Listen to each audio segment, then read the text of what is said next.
In the Land of Green Pink by Caravan, released in 1971. I did say I would release 2 videos today, and the top 20 video was up earlier, and I'll do a review now. Tomorrow I will do another review and a list. Then on Friday I think I'll do another 2 reviews, and then that'll be it for the end of the year. So yeah, it's just a few videos left, but I do want to do a good few reviews before the end. So altogether there'll be about 21 reviews by the end of the year. I'll have 21 done. In Land of Green Pink is actually the only Camel album that I've listened to, and it's the only one I own, and it's very, very good. I remember the first time I bought it, and well, it's the only time I bought it, the first time I listened to it. I thought it was really good, and I've liked it since. First impressions were I thought that Caravan kind of sounded like somewhere like a mix between the Moody Blues and Camel. They are one of the bands classed as being sort of coming out of the Canterbury scene, along with other bands like Hatfield in the North, Matching Mole, and Soft Machine, who are probably my favourite Canterbury band at the moment. But Caravan are very good. I'm very much a fan of this album, and the next album I'm planning to buy of theirs and listen to will be For Girls Who Go Plump in the Night. So I'm looking forward to that. There's only 5 tracks on it. The second side is taken up by an entire track, 9 Feet Underground, but we'll get to that. Track 1 is Golf Girl, which sort of sets the tone for the album in sort of Caravan, because it's the first Caravan song I heard. I sort of immediately knew when it happened they were quite a sort of laid back, sort of easygoing, sort of slightly stoned sort of sounds, kind of like bands like the Moody Blues, but slightly more of a sort of funky sort of bit of a vibe to it. The lyrics are pretty cool. I think there's something to do with acid and LSD and stuff. I think the golf girl puts acid in his tea, I'm guessing. But it's got really cool. It's got a really cool sort of rhythm to it, and it's a rhythm that's sort of repeated later on in the album. I like the trumpet. It's sort of new at the beginning, and it just has a sort of cool sort of melody and beat to it. Track 2 is Winter Wine, which is my personal favourite on the album, and it's probably the most proggy of the first side. It's 7 minutes, and there's quite a few instrumental sort of passages. It's quite an emotional song. There's quite some sort of slightly sad bits. There's some quite beautiful lyrics as well, but it is pretty fast. It never really gets like slow or anything like that. But it's very beautiful, and there's some really nice imagery. Especially like the sort of keyboard solos that sort of go on throughout the album. It's just a very nice song. It's just a really, really nice song, and I've always liked it.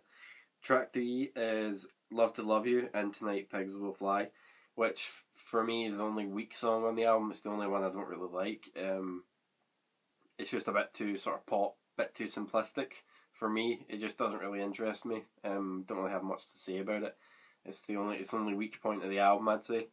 Track 4 is In the Land of Green Pink, the title track, which is kind of similar to Golf Girl in terms of its rhythm. It pretty much has the exact same rhythm, but its chord sequences are very different.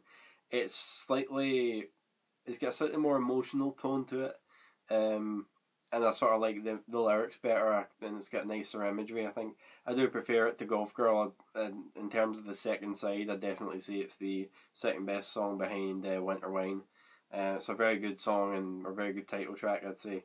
One of the things is the singing on the album. I don't actually know any of the band members' names, but the singing is very beautiful, and I just sort of like the sort of chilled out vibe that you get through the entire album. I just realised this is going to be a really short review. It's because it's the only Caravan album I own. I don't know too much about them, so I don't really have that much to say, you know. Side 2 is 9 Feet Underground, which is a 22-minute track and takes up the entire side.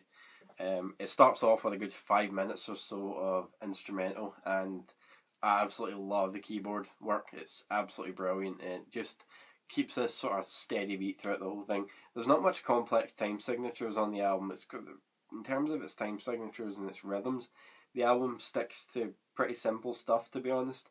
It never gets very complex, like sort of more like leaning to what Soft Machine do.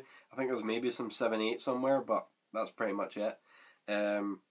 Once it sort of kicks in, you get a sort of rocky sort of beat, and with some vocals over the top of it, and it's just what you kind of call your sort of typical suite. It's got like multiple parts. They all fit well together. It all fits. It all sounds good.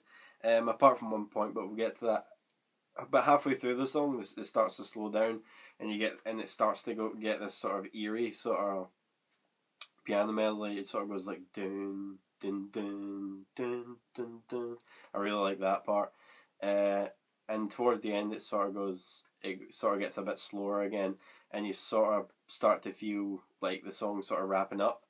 That's about 17 minutes in. And then there's the last few minutes I think I don't really like. It speeds up again. It's like do do do do do do do do do do. I'm not a fan of that part. I'm not a fan of the end of the song at all. I think the whole do do do do do do do part is much better, you know, and she brings it all back. That part. I think that should have been the end of the song. I don't like the sort of bit that comes after it. It just sort of seems out of place. I think it would have fit somewhere in the middle of the song. think towards the end of the album, the end of the song, sorry, it sort of seems like it's going to end. It's like, will the day be warm and bright? All that stuff. It sort of sounds like the song's wrapping up, but then you got this sort of fast paced bit again. It's a bit jarring.